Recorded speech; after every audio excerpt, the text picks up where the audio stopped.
ಆವತ್ತಿನ ಸಂಸದರಾಗಿದ್ದಂಥವರು, ಅಷ್ಟು ದೊಡ್ಡ ಸ್ಥಾನದಲ್ಲಿದ್ದಂಥ ವ್ಯಕ್ತಿ, ಒಂದು ಒಕ್ಕಲಿಗರ ಹೆಣ್ಣುಮಗಳಿಗೆ ಒಡೀರಿ ಅಂತ ಹೇಳಿದ್ದೀನಿ, ಬೈದಿದ್ದೀನಿ ಅಂತೇಳಿ ಅವತ್ತು ಸುಳ್ಳು ಆರೋಪಗಳನ್ನ ಮಾಡಿದ್ರು. ಅದು ಯಶಸ್ವಿ ಆಗಲಿಲ್ಲ. ಈಗ ಡಾಕ್ಟರ್ ಮಂಜುನಾಥ್ ಅವ್ರನ್ನ ಕರ್ಕೊಂಡ್ಬಂದಿರೋದರಲ್ಲಿ ಪ್ರಮುಖ ವ್ಯಕ್ತಿ ಇವನೇ. ರಾಜರಾಜೇಶ್ವರಿ ವಿಧಾನಸಭಾ ಕ್ಷೇತ್ರದಲ್ಲಿ 1 ಲಕ್ಷ ಮತಗಳನ್ನ ಹೆಚ್ಚಿಗೆ ಬಂದಿರೋದಕ್ಕೆ ಈ ಮುನಿರತ್ನನೇ ಕಾರಣ. ಇದು ಎಲ್ಲದರ ಪ್ರತಿಫಲ ಇವತ್ತು ನನ್ನ ಮೇಲೆ ಒಂದು ಸುಳ್ಳು ಆರೋಪಗಳು. ಏನು ತಪ್ಪು ಮಾಡಿದ್ದೀನಿ? 20 ಲಕ್ಷ 15 ಲಕ್ಷ ಲಂಚ ಕೇಳಿ ಬದುಕಬೇಕಾಗಿರುವಂಥ ಪರಿಸ್ಥಿತಿ ಬಂದರೆ ರಾಜಕೀಯ ಬಿಟ್ಟೋಗ್ತೀನಿ ಹೊರತು ಇಷ್ಟು ಕೀಳು ಮಟ್ಟಕ್ಕೆ ಹೋಗೋಂಥ ವ್ಯಕ್ತಿ ನಾನಲ್ಲ. ಭ್ರಷ್ಟಾಚಾರಕ್ಕೋಸ್ಕರ 1 ವರ್ಷ ಮನೆ ಕಟ್ಟೋರ್ನಿಂದ ಹಿಡಿದು ಎಲ್ಲರೂ ಸಹ ಓಡೋಗಿದ್ದಾರೆ. ಇವತ್ತು ಬೆಂಗಳೂರಲ್ಲಿ ಗುತ್ತಿಗೆದಾರ ಯಾತಕ್ಕೆ ಬರ್ತಾ ಇಲ್ಲ ಅನ್ನೋದಕ್ಕೆ ನಾನು ಹೇಳೋದಕ್ಕಿಂತ ಬೆಂಗಳೂರು ಜನತೆಗೆ ಗೊತ್ತಿದೆ. ಭ್ರಷ್ಟಾಚಾರ ಯಾರು ಮಾಡ್ತಾ ಇದ್ದಾರೆ, ಭ್ರಷ್ಟಾಚಾರ ಯಾರಿಂದ ಆಗ್ತಾ ಇದೆ, ಎಷ್ಟು ಭ್ರಷ್ಟಾಚಾರ ಆಗ್ತಾ ಇದೆ, ಆಂಧ್ರದಿಂದ ಎಷ್ಟು ಗುತ್ತಿಗೆದಾರರು ಬರ್ತಾ ಇದ್ದಾರೆ, ಕರ್ನಾಟಕದ ಗುತ್ತಿಗೆದಾರರು ಯಾಕೆ ಓಡೋಗ್ತಾ ಇದ್ದಾರೆ, ಕರ್ನಾಟಕದ ಗುತ್ತಿಗೆದಾರರು ಯಾತಕ್ಕೆ ಮನೆ ಮಠ ಮಾರ್ಕೊಳ್ತಾ ಇದ್ದಾರೆ, ಎಲ್ಲನೂ ಗೊತ್ತಿದೆ. ಇಷ್ಟು ಕೀಳು ಮಟ್ಟಕ್ಕೆ ನನ್ನ ಮೇಲೆ ನನ್ನನ್ನು ತೇಜೋವಧೆ ಮಾಡಿ ಜನಾಂಗನ ಬಳಸ್ಕೊಳ್ಳೋಂಥ ಕೆಳಮಟ್ಟಕ್ಕೆ ಹೋಗೋದನ್ನು ನಿಲ್ಲಿಸಿ ಇನ್ನು ಮುಂದಕ್ಕಾದರೂ ಜನರ ಸೇವೆ ಮಾಡಿ ಒಂದು ಒಳ್ಳೆ ಹೆಸರನ್ನ ಗಳಿಸಂಥದ್ದು ಮಾಡಲಿ. 2008ರಲ್ಲಿ ಸೋತಂಥ ಅಭ್ಯರ್ಥಿ ಹನುಮಂತರಾಯಪ್ಪ, 2013ರಲ್ಲಿ ಟಿಕೆಟ್ ಪ್ರಯತ್ನ ಮಾಡಿ ಸಿಗದೇ ಇದ್ದಂಥ ಹನುಮಂತರಾಯಪ್ಪ, 2018ರಲ್ಲೂ ಅದೇ ಆಯಿತು. ಮತ್ತೆ ಈಗ ಉಪಚುನಾವಣೆಯಲ್ಲಿ ಸ್ವಂತ ಮಗಳನ್ನ ನಿಲ್ಲಿಸಿ ಸೋಲ್ತಿದ್ದಾಯಿತು. ಲೋಕಸಭಾ ಚುನಾವಣೆಯಲ್ಲಿ ಡಿ.ಕೆ. ಸುರೇಶ್ ಸೋಲೋದಕ್ಕೆ ಕಾರಣ ಯಾರು? 1 ವರ್ಷ ಮಾಡಿದಂಥ ಭ್ರಷ್ಟಾಚಾರ ಈ ಒಂದು ವ್ಯಕ್ತಿ ಇಡೀ ಕ್ಷೇತ್ರ ಹಾಳು ಮಾಡ್ತಾ ಇದ್ದಾರೆ. ಇವರಿಂದನೇ ಹಾಳಾಗೋಗ್ತಾ ಇರೋದು. ನಾನು ಮಾತನಾಡೋಂಥ ಕೆಳಮಟ್ಟದ ವ್ಯಕ್ತಿ ನಾನಲ್ಲ. ಇಷ್ಟು ಕೆಳಮಟ್ಟದ ರಾಜಕಾರಣ. ಒಂದು ಗುತ್ತಿಗೆದಾರನ್ನ ಕರೆದು ನಾನು ಲಂಚ ಕೇಳಿ ಬೈಯೋಂಥ ಕೆಲಸ, ಆ ಪ್ರವೃತ್ತಿ ನನ್ನಲ್ಲಿ ಇದ್ದಿದ್ರೆ ಇಷ್ಟೊತ್ತಿಗೆ ಯಾವತ್ತೋ ಇಂಥವೆಲ್ಲ ಮಾಡಬೇಕಾಯಿತು.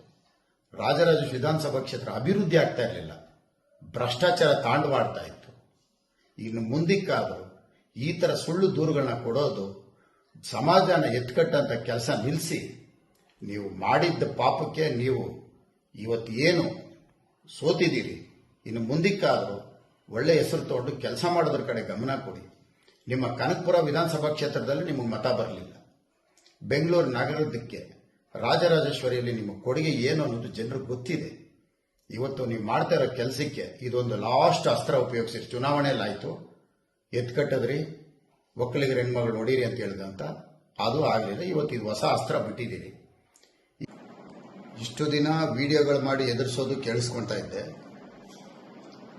ಭಾಳಷ್ಟು ಜನನ ವಿಡಿಯೋಗಳು ಮಾಡಿ ನೀವು ಹೇಳ್ದಂಗೆ ಕೇಳೋದಕ್ಕೆ ಏನೇನು ಬೇಕೋ ಎಲ್ಲ ಮಾಡ್ಕೊಳ್ತಾ ಇದ್ರಿ. ಅದಕ್ಕೆ ಈಗಾಗಲೇ ಇಡೀ ರಾಜ್ಯದ ಜನತೆಗೆ ಗೊತ್ತಿದೆ ಎಷ್ಟು ಜನನ ಎದುರಿಸಿದ್ದೀರಿ, ಎಷ್ಟು ಜನನ ಕೋರ್ಟ್ಗೆ ಕಳಿಸಿದ್ದೀರಿ, ಎಷ್ಟು ಜನನ ಬೇಲ್ ತೊಗೊಳಂಗೆ ಮಾಡಿದ್ದೀರಿ, ಎಲ್ಲನೂ ಗೊತ್ತಿದೆ. ಈಗ ಹೊಸ ಒಂದು ವಿದ್ಯೆನ ಶುರು ಮಾಡಿದ್ದೀರಿ, ಆಡಿಯೋಗಳನ್ನ ತೀರ್ಚೋವಂಥದ್ದು, ಆಡಿಯೋಗಳನ್ನ ಮಾಡೋವಂಥದ್ದು. ಸ್ವಲ್ಪ ದಿನ ಬಿಟ್ಟರೆ ಇನ್ನು ಏನೇನು ಮಾಡ್ತಿರೋ ಗೊತ್ತಿಲ್ಲ. ಒಟ್ಟಿನಲ್ಲಿ ಒಂದಂತೂ ಖಂಡಿತ, ಮುನಿರತ್ನ ಅನ್ನೋ ವ್ಯಕ್ತಿನ ಎಷ್ಟು ಬೇಗ ಆಗತ್ತೋ ಅಷ್ಟು ಬೇಗ ಇಲ್ದಂಗೆ ಮಾಡಿಬಿಡ್ಬೇಕು. ಇದಕ್ಕೆ ನೀವು ಶಬ್ದ ಮಾಡಿದ್ದೀರಿ, ನನಗೂ ಗೊತ್ತಿದೆ. ಆದರೂ ಯಾವುದೋ ಒಂದು ಪೂರ್ವಜನ್ಮದ ಪುಣ್ಯ, ಜನರ ಸೇವೆ ಮಾಡೋ ಭಾಗ್ಯ ನನಗೆ ಸಿಕ್ಕಿದೆ, ನಾನು ಮಾಡ್ತಾ ಇದ್ದೀನಿ. ನಾನು ನೋಡ್ತಾನೇ ಇದ್ದೀನಿ, ಒಂದಲ್ಲ ಒಂದು ಕಿರುಕುಳ, ಒಂದಲ್ಲ ಒಂದು, ಎಷ್ಟು ಬೇಕೋ ಅಷ್ಟು ಕೊಡ್ತಾ ಇದ್ದೀರಿ. ಪ್ರತಿ ಬಾರಿನೂ ಸಹ ತಾವು ತರ್ತಾ ಇರೋಂಥ ಅಸ್ತ್ರ ಯಾವುದು ಅಂದರೆ ಜಾತಿ, ಭಾಷೆ, ಇವೆಲ್ಲ ತರ್ತಾ ಇದ್ದೀರಿ. ಜೊತೆಲಿ ಇವಾಗ ಹೊಸದಾಗಿ ಒಂದು ನನಗೆ ಸಂಬಂಧ ಇಲ್ಲದಿರೋಂಥ ಒಂದು ಆಡಿಯೋನ ದಲಿತರಿಗೆ ಬೈದಿದ್ದೀನಿ, ಒಕ್ಕಲಿಗ ಸಮಾಜಕ್ಕೆ ಬೈದಿದ್ದೀನಿ ಅಂತ ಮಾಡ್ತಾ ಇದ್ದಾರೆ.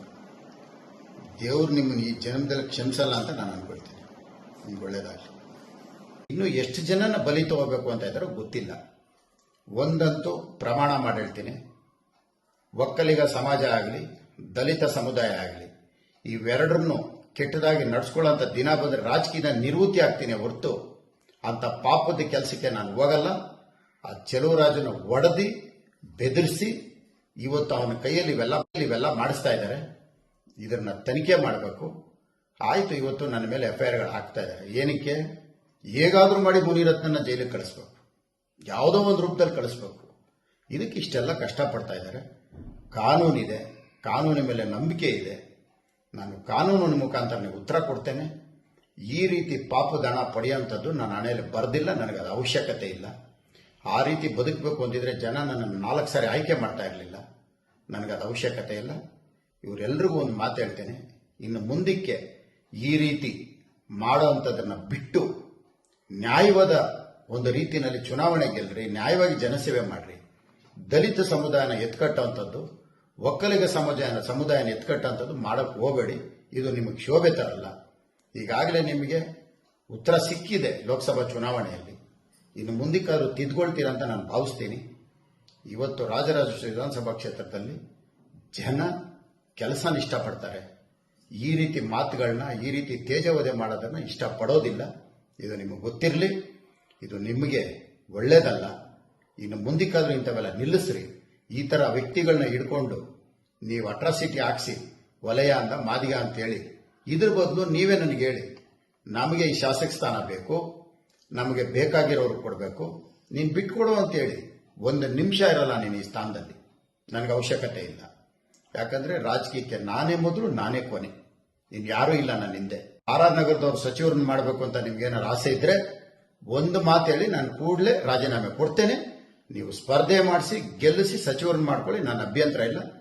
ನಿಮಗೆ ಮತ್ತೆ ಇವತ್ತು ನನ್ನ ಮೇಲೆ ಏನು ತೇಜವಧೆ ಮಾಡ್ತಾ ಇದ್ದೀರಿ, ನಿಮ್ಮ ಕುಟುಂಬಗಳಿಗೂ ಒಳ್ಳೇದಾಗಲಿ ಅಂತ ಭಗವಂತನಲ್ಲಿ ನಾನು ಬೇಡ್ಕೊಳ್ತೀನಿ. ನನಗೆ ನೀವೆಷ್ಟು ಬೇಕಾದ್ರೂ ತೊಂದರೆ ಕೊಡಿ, ಆ ತಡ್ಕೊಳ್ಳೋ ಶಕ್ತಿ ಆ ಭಗವಂತ ನನಗೆ ಕೊಟ್ಟಿದ್ದಾನೆ. ಮತ್ತೆ ಕಾನೂನು ಮುಖಾಂತರ ನಾನು ಹೋರಾಟ ಮಾಡ್ತೀನಿ.